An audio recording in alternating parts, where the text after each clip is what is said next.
He had gone cold by the time I finally set down my fork. That's what I remember most about that evening.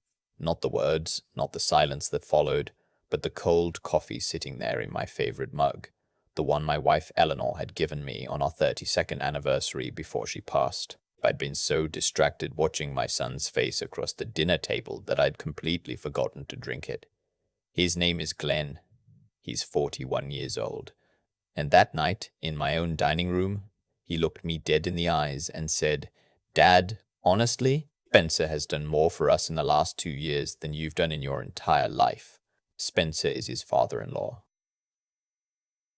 I didn't say anything right away. I just sat there looking at him.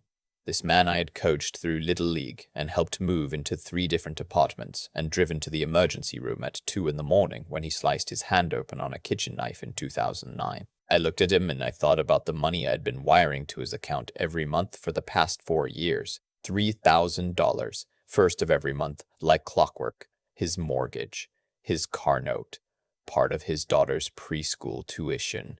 His wife Sandra was sitting right next to him. She reached over and put her hand on his arm. "Glenn," she said quietly.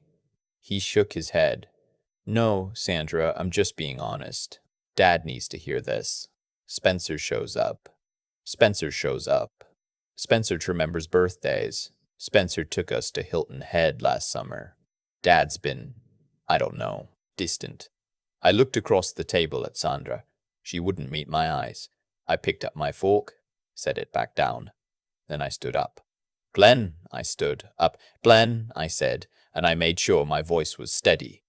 "Will Spencer be paying your mortgage next month?" He blinked. "What?" "Your mortgage. The one on the house in Crestwood. Will Spencer be handling that?" He laughed a little. A short, confused laugh. "Dad, what are you talking about? You don't pay our mortgage." And that's when Sandra finally looked up at me. Her face had changed completely. I should go back to the beginning, because none of this makes sense without it. My name is Walt, Walter Greer, but everyone who knows me calls me Walt. I'm 64 years old. I spent 31 years working as a structural engineer for a firm outside Columbus, Ohio. I raised Glenn mostly on my own after his mother Linda passed from ovarian cancer in 2003. He was 19 then. Old enough to manage, people said, but nobody's ever really old enough for that. We were close back then. Or I thought we were. He'd call me every Sunday evening, come home for holidays, help me clean the gutters in the fall. When he married Sandra 8 years ago, I thought the family was getting bigger. I liked Sandra. Quiet, practical, good sense of humor. Her parents lived in Scottsdale. Her father Spencer owned a chain of auto dealerships and had the particular confidence of a man who'd never had a lean year in his life. Big handshakes, loud stories. Nice enough, I supposed. The first time I offered to help Glenn financially was 3 years into the marriage. He'd taken a new position that required a pay cut for the first 18 months while he built up his client base. He's in commercial insurance, and Sandra had just gone part-time after their daughter Lily was born. I offered. He hesitated. I told him it wasn't charity, it was family, and that his mother would have done the same thing. He accepted. $3,000 a month. I set up the automatic transfer and never thought much of it. I had my pension, the house was paid off. Eleanor had left me with a modest inheritance when she passed. I didn't need the money sitting in savings. My son did. What I didn't know, what I had absolutely no idea about, was where the money was actually going. After Glenn laughed at my question about the mortgage, I looked at Sandra and said, very calmly, "I've been wiring $3,000 to Glenn's account on the first of every month for the past 4 years. I have every transfer receipt. Do you want me to get my phone?" The room went completely quiet. Sandra turned to Glenn so slowly it almost seemed like she was moving underwater. "Glenn," she said. Just his name. Nothing else. He had gone pale. That confident, slightly contemptuous expression he'd been wearing all evening had dropped off his face like a mask coming loose. He opened his mouth, closed it, opened it again. "That's Sandra, that's not. I can explain." 48 payments, I said. I wasn't angry. I was past angry. I'd arrived at something much colder. 48 months. $144,000 roughly. All of it sent directly to your personal checking account. Sandra stood up from the table. She walked to the kitchen doorway and stood there with her back to us. I could see her shoulders shaking slightly. Whether it was anger or grief, I couldn't tell yet. Glenn looked at me with something almost like desperation. Dad, I was going to pay you back. There were some investments that didn't work out, and I didn't want to worry anybody, and I just... What investments? Sandra said from the kitchen doorway without turning around. He didn't answer. Glenn. Her voice had a particular quality to it, quiet but absolute. What investments? He was quiet for a long moment. Then he said the word I'd been afraid I'd hear ever since I started putting the pieces together over the past several weeks. The casino. And some online trading. But mostly the casino. Sandra turned around. Her face was completely composed in the way that only happens when a person is working very hard to hold themselves together. How much? She said. He shook his head. How much, Glenn? Most of it, he said. Almost all of it. She walked back to the table, picked up her purse and her jacket from the back of the chair, and looked at me. Mr. Greer, she said, I am so sorry. I had no idea. Then she picked up Lily, who had been sitting in her booster seat completely bewildered by all of this, and she walked out the front door. Glenn and I sat alone in the dining room for a long time after that. I want to be clear about something. I didn't cut off the money as punishment. I know it might look that way from the outside, and one of the people at the dinner that evening, my neighbor Howard, who I'd invited somewhat misguidedly hoping a neutral presence would keep things civil, told me afterward that he thought I'd been too harsh, too quick to pull the support. He's a good man, Howard. He means well, but he didn't have all the information. What he didn't know, what I hadn't even known until I started quietly looking into things about a month before that dinner, was that the problem had been going on for years. I'd found out by accident. I'd called Glenn's bank to inquire about a transfer that hadn't shown a confirmation on my end, and the woman I spoke to, professional, careful, only told me what she was allowed to, gave me just enough to understand that Glenn's account had a very different pattern of activity than the account of a man who was using money to pay a mortgage. I didn't confront him right away. I'm not an impulsive person. I spent 3 weeks going back over everything I knew, making a few quiet phone calls, talking to a financial advisor I've worked with for 15 years named Gerald Mathis. Gerald helped me understand the full picture without making me feel like a fool for not seeing it sooner. The picture was this. Glenn had developed a serious gambling problem sometime around year 2 of the marriage.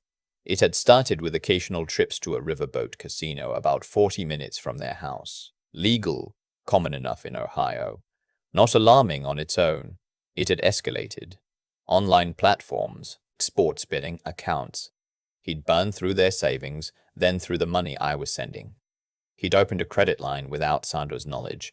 He'd told her as best I could piece together that his income was lower than it was, that they needed to be careful, that they were getting by. He'd kept her in the dark for years. He'd also told her, apparently, that I didn't help them financially, that I was not really in the picture that way, that Spencer was the one who kept them afloat, which explained, with terrible clarity, why she had reached over and put her hand on his arm when he compared me unfavorably to her father, instead of looking confused. She hadn't known there was anything to be confused about. In the weeks after the dinner, things moved quickly and in several directions at once. Sandra did not go back to the house that night. She took Lily to her parents' place in Scottsdale and stayed for 2 weeks. Glenn called me twice. The first call was defensive and semi-coherent, and I let it go to voicemail.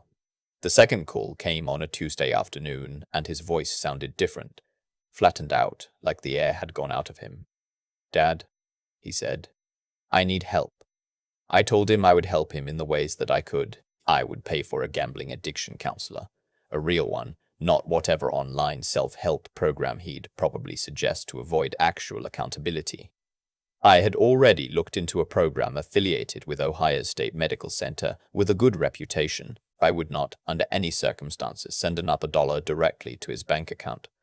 And if he wanted to talk to me about any of this, He needed to do it honestly, including about the money he'd told Sandra I never gave. He agreed to all of it. Whether he meant it, I didn't know yet. Sandra came back. I don't know everything that happened between them in those 2 weeks, but when she returned, she had the look of someone who had made a hard decision and was going to live with it. She called me herself, which I hadn't expected. She asked if we could have coffee. I said yes. We met at a diner near their neighborhood, the kind of place with the laminate countertops and the bottomless coffee, and the waitress who calls everyone on.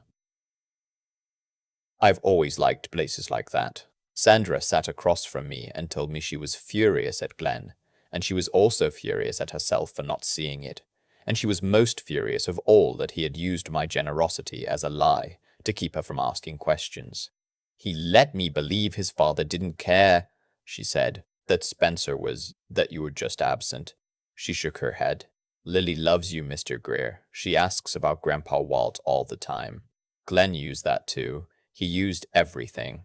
I told her that I didn't blame her. I meant it. She asked me what I was going to do about the money, not in a grasping way. She wanted to understand the situation she was actually standing in, because she'd been kept from the real situation for too long. I told her I'd already been in touch with Gerald, and that I was working on something. Here's what I hadn't told Glenn yet, what I hadn't told anyone yet except Gerald and my attorney. A sharp, no-nonsense woman named Patricia Owens, who has handled my estate planning for almost a decade.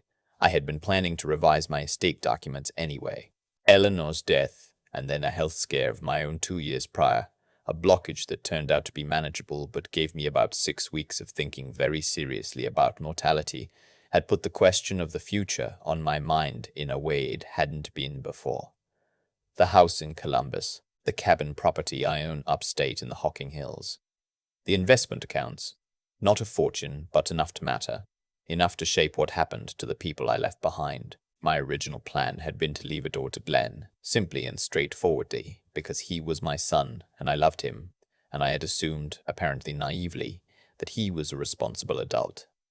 After everything that had happened, I wasn't changing that plan out of anger. I want to be very precise about this because I think people sometimes misunderstand what I was doing and what I wasn't. I wasn't punishing Glenn. I was trying to protect Lily. Because Lily is 5 years old and she is my granddaughter and she has dark eyes, exactly like her grandmother Eleanor, and she pronounces my name Grandpa Walt, and she had spent the last 2 years of her life in a house where her father was systematically destroying their financial stability, and not one adult in her life had known it except him. I couldn't give money to Glenn right now. That wasn't me being cold. That was me being honest about what the money would do. What I could do was set up a structure that served Lily directly. Patricia drew up the documents over the course of about 3 weeks. What we created was a revocable trust with Lily as the primary beneficiary, her education, her health needs through age 25, and a remainder distribution when she turned 30. Sandra was named co-trustee alongside me while I was living. I retained full control, and the structure was designed so that Glenn had no legal access to the funds under any circumstances. The house I handled differently. I had it appraised and set up a specific bequest.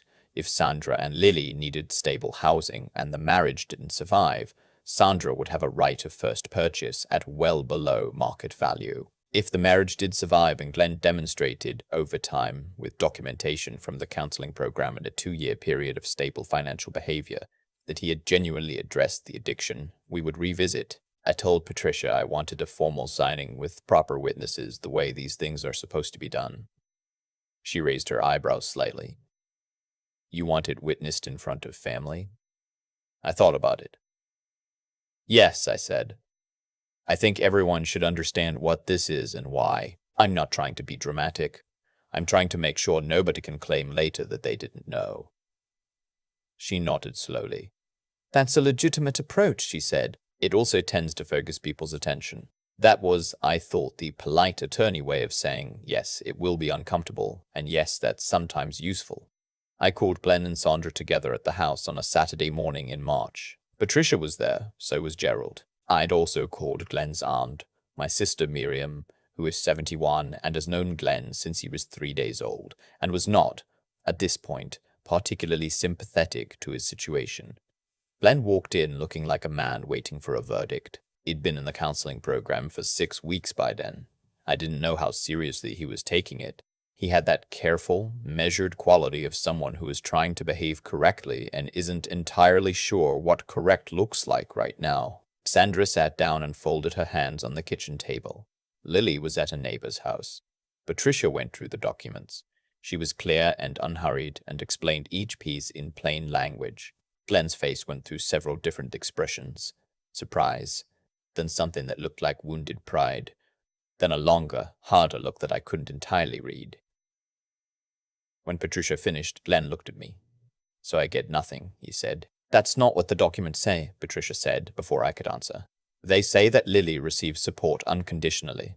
They say that you have a clear path to demonstrating changed behavior that will be taken into account in future revisions. They say that Sandra and Lily are protected, regardless of what happens in your marriage. But you don't trust me," he said.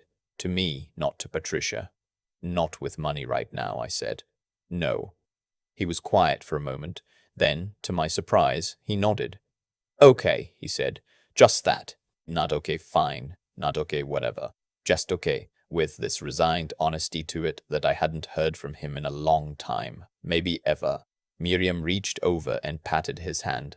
"Your father loves you," she said. "This is what that looks like. That was 14 months ago. Glenn is still in the program. His counselor, a man named Dr. Ellison at the OSU Medical Center, told me with appropriate professional discretion that Glenn was one of his more engaged patients, that he was showing up, doing the work, not looking for shortcuts.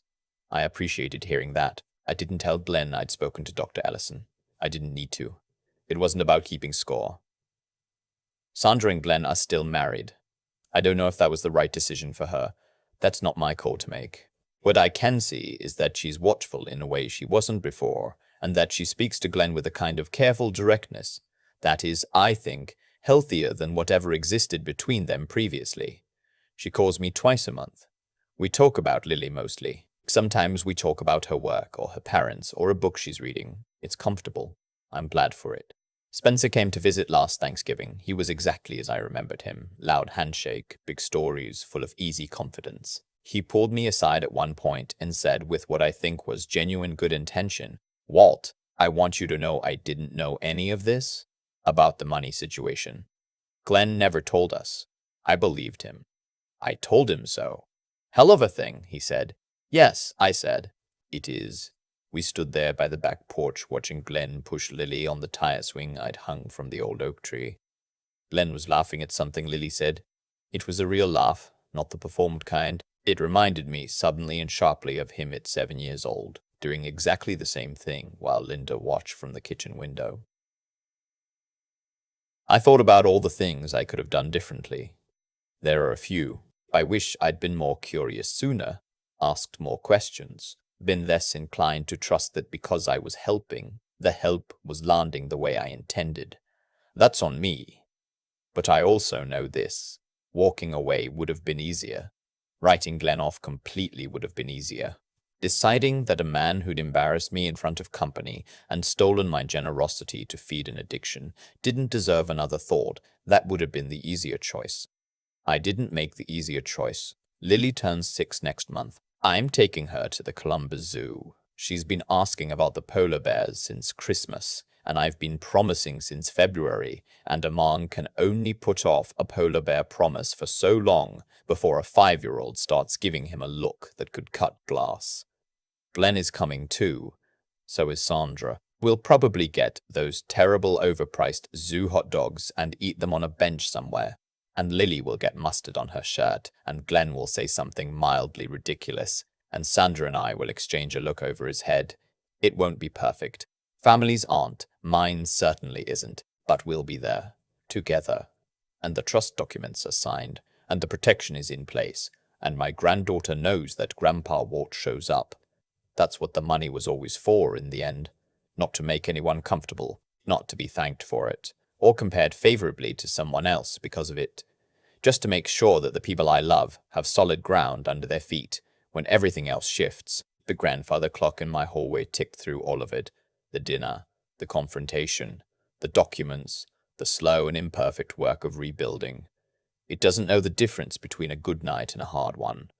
It just keeps time. I've started drinking my coffee before it goes cold. That feels like progress. I've had a lot of time to sit with everything that happened. Not just the dinner, not just the look on Sandra's face when she realized the money had existed all along, but the whole long arc of it. The years of quietly sending the wire transfers, the years of Glenn letting her believe I wasn't in the picture. The years of Lily growing up not knowing that Grandpa Walt was the reason the lights stayed on. People ask me sometimes whether I regret any of it, whether I should have pulled the support sooner or never offered it at all, or confronted Glenn the moment I first suspected something was wrong. I understand the impulse behind those questions, but I don't think they're the right questions. What I've come to understand is this. The choices we make with integrity don't always produce immediate results we can see. I gave that money because it was the right thing to do for my son's family, not because I expected credit for it. The fact that Glenn turned it into something shameful, that's a reflection of where he was, not of why I gave. You can do the right thing and still have it used badly. That's not a reason to stop doing right things. It's just part of what honesty costs sometimes. But here's what I also know. What's hidden always surfaces, not because of some invisible force keeping score, but because reality doesn't bend to accommodate our lies forever. Glenn built 3 years of deception on top of a foundation that required constant maintenance, more lies to cover the first ones, more deflection, more dissection, more distance from the people who loved him. That kind of structure doesn't hold. It collapses under its own weight eventually, and the only real question is whether the person standing inside it when it falls has the character to start rebuilding honestly.